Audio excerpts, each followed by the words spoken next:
எல்லோருக்கும் வணக்கம். நாளைக்கு பார்த்தீங்கன்னா கிருஷ்ண ஜெயந்தி. கிருஷ்ணருக்கு ரொம்பவே பிடிச்ச ரவா லட்டு ரெசிபி தான் நான் உங்கள் கூட இன்றைக்கி ஷேர் பண்ணிக்க போகிறேன். நிறைய பேருக்கு செய்ய தெரியும். செய்ய தெரியாதவங்களுக்காக இந்த ரெசிபியை எப்படி ஈஸியாக செய்யலாம்னு சொல்லிட்டு உங்கள் கூட நான் ஷேர் பண்ணிக்கிறேன். இதே மெத்தடில் செஞ்சு பாருங்கள். ரொம்பவே ஈஸி, ரொம்பவே டேஸ்டியாகவும் இருக்கும். வாங்க இதுக்கு தேவையான பொருட்கள்லாம் ஃபஸ்ட்டு என்னென்னு பார்த்துடலாம். இதுக்கு பார்த்திங்கன்னா ஃபஸ்ட்டு 2 கிலோ ரவை எடுத்து வச்சுருக்கேன். எவ்வளோ ரவை எடுக்கிறீங்களோ அதுக்கு ஈக்குவலாக சர்க்கரை எடுத்துக்கோங்க. 2 கிலோ சர்க்கரை, ஒரு 10லேருந்து 15 ஏலக்காய், கண்டென்ஸ்டு மில்க் ஒரு டின் எடுத்துக்கோங்க. கூடவே அரை மூடி தேங்காய், அதுக்கப்புறமா தேவையான அளவுக்கு நெய். இதெல்லாம் தான் நமக்கு தேவையான பொருட்கள். ஃபஸ்ட்டு நம்ம எடுத்து வச்சுக்க ரவையை ஒரு பவுலில் இந்த மாதிரி கொட்டிக்கோங்க. நீங்கள் எவ்வளோ தேவையோ அந்த அளவுக்கு குவான்டிட்டி எடுத்து செய்யுங்க. அதுக்கேற்ற மாதிரி மெஷர்மெண்ட் சேர்த்துக்கோங்க. ரவையும் சர்க்கரையும் பார்த்திங்கன்னா எப்போவுமே ஈக்குவல் குவான்டிட்டியாக தான் இருக்கணும். இன்றைக்கி நம்ம இது கூட கண்டென்ஸ்டு மில்க் சேர்க்கறதுனால சர்க்கரையோட அளவை கொஞ்சமாக கம்மி பண்ணிக்கலாம். நீங்கள் 2 கிலோ எடுக்கிற இடத்துல ஒரு 1.5 கிலோ அளவுக்கு சர்க்கரை எடுத்துக்கோங்க. ஏன்னா கண்டென்ஸ்டு மில்க் நம்ம சேர்க்க போகிறோம், அதனால் கொஞ்சம் கம்மி பண்ணிக்கலாம். ஃபஸ்ட்டு நம்ம எடுத்து வச்சுருக்க ஏலக்காவை ஒரு மிக்சி ஜாரில் சேர்த்துக்கோங்க. கூடவே சர்க்கரையும் சேர்த்து நல்லா பவுடர் சுகராக ஆக்கிக்கோங்க. ஏன்னா நம்ம சர்க்கரையை அப்படியே சேர்க்கக்கூடாது. பவுட்ரு பண்ணி சேர்க்கும் போது தான் ரவா லட்டு செய்யும் போது நல்லாயிருக்கும். ஸோ அதனால் இந்த ஏலக்காய் கூடிய சர்க்கரையும் போட்டு இந்த மாதிரி நல்லா ஃபைன் பவுடராக அரைச்சி எடுத்துக்கோங்க. இது தனியாக வச்சுக்கலாம். இப்போ நம்ம எடுத்து வச்சுருக்க தேங்காயும் இந்த மாதிரி சின்ன சின்ன பல்லாக கட் பண்ணிவிட்டு அதையும் மிக்சி ஜாரில் போட்டு நல்லா அரைச்சி எடுத்துக்கோங்க. இப்போ இதுக்கு ப்ரிப்ரேஷன் ஒர்க்லாம் நம்ம பண்ணி வச்சதுக்கப்புறமா ஒரு கடாய் வச்சுக்கோங்க. ஸ்டவ் ஆன் பண்ணிவிட்டு ஒரு 2லேருந்து 3 டேபிள் ஸ்பூன் அளவுக்கு நெய் சேர்த்துக்கோங்க. இதுக்கு பார்த்திங்கன்னா கொஞ்சம் எக்ஸ்ட்ரா நெய் தேவைப்படும். இந்த மாதிரி நெய் போட்டு செய்யும் போது தான் டேஸ்ட் நல்லாயிருக்கும். இப்போ இந்த ரவையை இதில் கொட்டி நல்லா வறுத்துக்கலாம். ரவை கலர் சேஞ்ச் ஆகக்கூடாது, நல்லா வாசனை வரும். அந்தளவுக்கு வறுத்தா போதும். ரொம்பவே ப்ரௌன் கலராக ஆகிடுச்சுன்னா அது டேஸ்ட் நல்லா இருக்காது.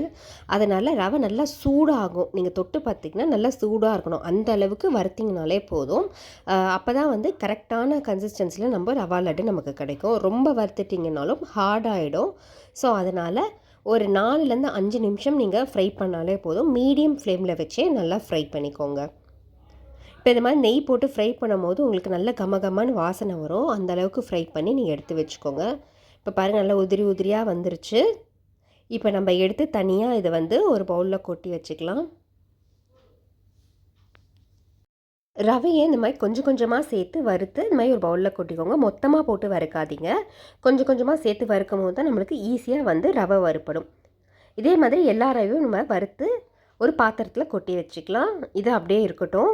இந்த மாதிரி லேசாக கரண்டியில் கலரி விட்டுடுங்க. அது ஆறட்டும். அதுக்குள்ளே இதுக்கு தேவையான பொருட்கள்லாம் நம்ம ரெடி பண்ணிக்கலாம். இப்போ அதே கடாயில் இன்னொரு 2 டேபிள் ஸ்பூன் நெய் போட்டுக்கோங்க. நெய் சேர்த்துட்டு நம்ம எடுத்து வச்சுருக்க இந்த மாதிரி ட்ரை நட்ஸு, ஃப்ரூட்ஸ் எது வேணாலும் நீங்கள் சேர்த்துக்கலாம். இது கூட இது ஆப்ஷனல் தான், உங்கள் இஷ்டம். இதில் பாதாம், கொஞ்சம் முந்திரி சேர்த்து நல்லா ஃப்ரை பண்ணிக்கிறேன். கூடவே காஞ்ச திராட்சை இருந்தாலும் நீங்கள் சேர்த்துக்கலாம். இது உங்களுக்கு தேவையான அளவுக்கு சேர்த்துக்கோங்க. சேர்த்துட்டு நல்லா வறுத்துக்கோங்க. இது ரவா லட்டு கூட சேர்த்து நம்ம சாப்பிடும் போது டேஸ்ட்டு நல்லாயிருக்கும். ஸோ அதனால தான் நான் இதை சேர்க்குறேன். இது உங்களுக்கு ஆப்ஷனல் தான், வேண்டான்னா ஸ்கிப் பண்ணிவிடுங்க. பட் ஆனால் இது சேர்த்து செய்யும் போது ரொம்ப நல்லாயிருக்கும். இப்போ பார்த்திங்கன்னா இதையும் வறுத்து தனியாக எடுத்து இந்த ரவையிலே கொட்டிக்கலாம்.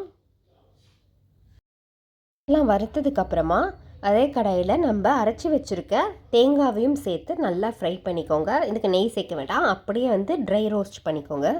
இந்த தேங்காய் பார்த்திங்கன்னா சுத்தமாக ஈரப்பதம் இருக்கக்கூடாது. ஈரப்பதம் இல்லாத அளவுக்கு நம்ம ஃப்ரை பண்ணிக்கணும். ஏன்னா அப்போ தான் ரவா லட்டு செய்யும் போது அது சீக்கிரமாக கெட்டு போகாமல் இருக்கும். ஸோ அதனால் இந்த தேங்காய் நீங்கள் வறுக்கும் போது அதில் சுத்தமாக ஈரப்பதமே இருக்கக்கூடாது.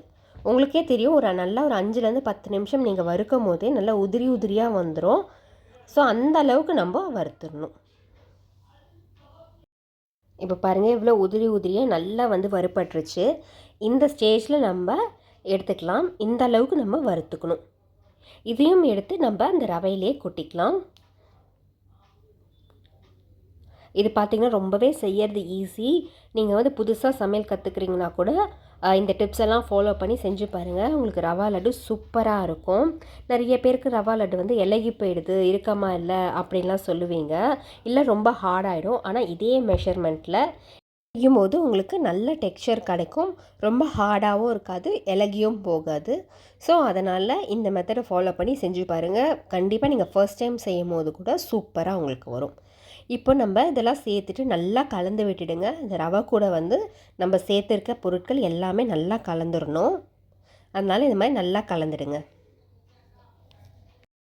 இப்போ இது நல்லா கலந்ததுக்கப்புறமா நம்ம இதை வந்து அளந்து சேர்த்துக்கலாம். ஏன்னா வந்து கொஞ்சம் கொஞ்சமாக தான் நம்ம சேர்த்து ரவா லட்டு பிடிக்க போகிறோம். ஸோ அதனால் அளந்து சேர்த்துட்டு அதுக்கு ஈக்குவலாக நம்ம சர்க்கரை சேர்த்துக்கலாம். இப்போ பார்த்திங்கன்னா நான் வந்து ஒரு 2லேருந்து 3 டம்ளர் அளவுக்கு சேர்த்துருக்கேன். இப்போ சர்க்கரையும் அதே அளவுக்கு சேர்த்துக்கிறேன். இதில் கண்டென்ஸ்டு மில்க் சேர்க்கறதுனால சர்க்கரையோட அளவு மட்டும் நான் கம்மி பண்ணிக்கிட்டேன். சப்போஸ் நீங்கள் கண்டென்ஸ்டு மில்க் சேர்க்கலை அப்படின்னா சர்க்கரையை ஈக்குவலாகவே சேர்த்துக்கோங்க. நான் பாலுக்கு பதிலாக தான் கண்டென்ஸ்டு மில்க் இதில் சேர்க்க போகிறேன்.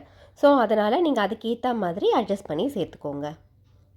இப்போ நம்ம பவுட்ரு பண்ணி வச்சுருக்க சர்க்கரையும் சேர்த்துட்டு இதை நல்லா கலந்துக்கணும். ஃபஸ்ட்டு இந்த ரவையும் சர்க்கரையும் நல்லா வந்து ஒன்றோட ஒன்று மிக்ஸ் ஆகிற அளவுக்கு கலந்துருங்க. இந்த ஸ்வீட் பார்த்திங்கன்னா கண்டிப்பாக குழந்தைங்கள்லேருந்து பெரியவங்க வரைக்கும் எல்லாருமே விரும்பி சாப்பிடுவாங்க. இந்த கண்டென்ஸ்டு மில்க் அதுவும் சேர்த்து செய்யும் போது உங்களுக்கு டேஸ்ட் வந்து ரொம்பவே சூப்பராக இருக்கும். சீக்கிரமும் கெட்டு போகாது. அதனால தான் வந்து கண்டென்ஸ்டு மில்க் இது கூட சேர்க்க சொல்கிறது. இப்போ இதை எல்லாமே நல்லா மிக்ஸ் பண்ணிக்கிட்டோம். இப்போ பார்த்திங்கன்னா இந்த மாதிரி ஓரத்தில் இருந்து கொஞ்சம் கொஞ்சமாக நம்ம இந்த கண்டென்ஸ்டு மில்க் சேர்த்து உருண்டை பிடிக்க போகிறோம். சப்போஸ் நீங்கள் கண்டென்ஸ்டு மில்க் சேர்க்கலைன்னா பாலை வந்து கொஞ்சம் கொஞ்சமாக தெளித்து பிசைஞ்சிக்கோங்க. பால் அப்படியே ஊற்றக்கூடாது. லைட்டாக வந்து பாலை தெளித்து உருண்டை பிடிங்க. ரொம்ப ஊற்றிக்கிட்டிங்கனாலும் இலகுனா மாதிரி ஆகிடும். ஸோ அதனால் இந்த மாதிரி லைட்டாக வந்து பாலை தெளித்து பிசைஞ்சிட்டு அதுக்கப்புறமா உருண்டை பிடிங்க. கெட்டியாக நல்லா பிடிச்சிடணும் பிடிக்கும் போது. இது கூடவே கொஞ்சமாக நெய் சேர்த்து பிடிச்சிங்கன்னா உங்களுக்கு வந்து நல்லா வாசனையாக டேஸ்ட்டாக இருக்கும். ஸோ அதனால் கொஞ்சம் கண்டென்ஸ்டு மில்க், கொஞ்சம் நெய், இதே மாதிரி நம்ம சேர்த்து பிசைஞ்சிக்கலாம். மொத்தமாக போட்டு பிசையக்கூடாது. கொஞ்சம் கொஞ்சமாக ஒரு பார்ட்டாக எடுத்து அதில் தேவையான அளவுக்கு கொஞ்சமாக கண்டென்ஸ்டு மில்க் போடணும். அதுக்கப்புறம் ஒரு ஸ்பூன் நெய் விட்டு இந்த மாதிரி உருண்டை பிடிச்சிக்கோங்க. நீங்கள் அந்த மாதிரி பிடிச்சிங்கன்னா தான் உங்களுக்கு நல்லா வரும். இப்போ பாருங்கள் சூப்பராக வந்துருச்சு ரவா லட்டு. உங்களுக்கு பிடிக்கும் போது இந்த அளவுக்கு இருக்கும் சாஃப்டாக நல்லா. உங்களுக்கு போக போக கொஞ்சம் லைட்டாக வந்து இறுக ஆரம்பிக்கும். அப்போ உங்களுக்கு அதோட கன்சிஸ்டன்சி கரெக்டாக வந்துடும். இப்போ பாருங்கள் நம்ம சூப்பராக ரவா லட்டு ரெடி பண்ணிட்டோம். இப்போது 2 கிலோ ரவைக்கு எவ்வளோ ரவா லட்டு வந்திருக்கு பாருங்கள். வீட்லேயே நீங்கள் சூப்பராக செஞ்சிடலாம். நீங்கள் வெளியிலலாம் வாங்கணும்னு அவசியமே கிடையாது. உங்களுக்கு வீட்லேயே செஞ்சிங்கன்னா செலவும் மிச்சம், டேஸ்ட்டும் பார்த்திங்கன்னா நல்லாயிருக்கும். அதே சமயத்தில் நம்ம ஹைஜீனிக்காகவும் செஞ்சிடலாம். இது வந்து ரொம்ப ரொம்ப ஈஸியான ஒரு ஸ்வீட்டு தான். அதனால் கண்டிப்பாக வீட்டில் எல்லாருமே ட்ரை பண்ணி பாருங்கள். ஃபைனலாக இந்த மாதிரி கார்னிஷிங்காக மேலே வந்து ஃப்ரை பண்ண முந்திரியை வந்து வச்சுருக்கேன். இது கூட ஆப்ஷனல் தான். உங்களுக்கு வேணும்னா வச்சுக்கோங்க, இல்லைனா வேண்டாம். இப்போ பாருங்கள் ஒரு ரவா லட்டு எடுத்து உடச்சி காட்டுறேன். அதோட டெக்ஸ்சர் எப்படி வந்திருக்குன்னு சொல்லிட்டு. பாருங்கள் எவ்வளோ சாஃப்டாக வந்திருக்குன்னு. உடைக்கும் போதே உங்களுக்கே தெரியும் அவ்வளோ சாஃப்டாக இருந்தது. உங்களுக்கு கொஞ்சம் நேரம் கழித்து லேஸாக தான் இருக்கும், ரொம்ப ஹார்டாகாது இது. ஸோ இந்த மெத்தடில் செய்யும் போது உங்களுக்கு நல்ல சாஃப்டான ரவா லட்டு கிடச்சிரும். இலகியும் போகாது, ஹார்டும் ஆகாது. அதனால் இதே மெத்தடில் நீங்களும் செஞ்சு பாருங்கள், சூப்பராக இருக்கும். நாளைக்கு கிருஷ்ண ஜெயந்திக்கு வீட்லேயே ரவா லட்டு செஞ்சு அசத்துங்க. நீங்கள் இந்த ரவா லட்டை 1 வாரம் 10 நாள் கூட ஸ்டோர் பண்ணி வச்சு சாப்பிட்லாம். ஒன்றுமே ஆகாது, கெட்டு போகாது. நீங்கள் பால் சேர்க்குறதா இருந்தால் மட்டும்தான் 1 நாள் 2 நாளில் சாப்பிட்றணும். நம்ம கண்டென்ஸ்டு மில்க் சேர்த்ததுனால நீங்கள் 1 வாரம் 10 நாள் வச்சு கூட சாப்பிடுங்க. டேஸ்ட்டு நல்லாயிருக்கும், டெக்ஸ்சரும் மாறாமல் அப்படியே இருக்கும்.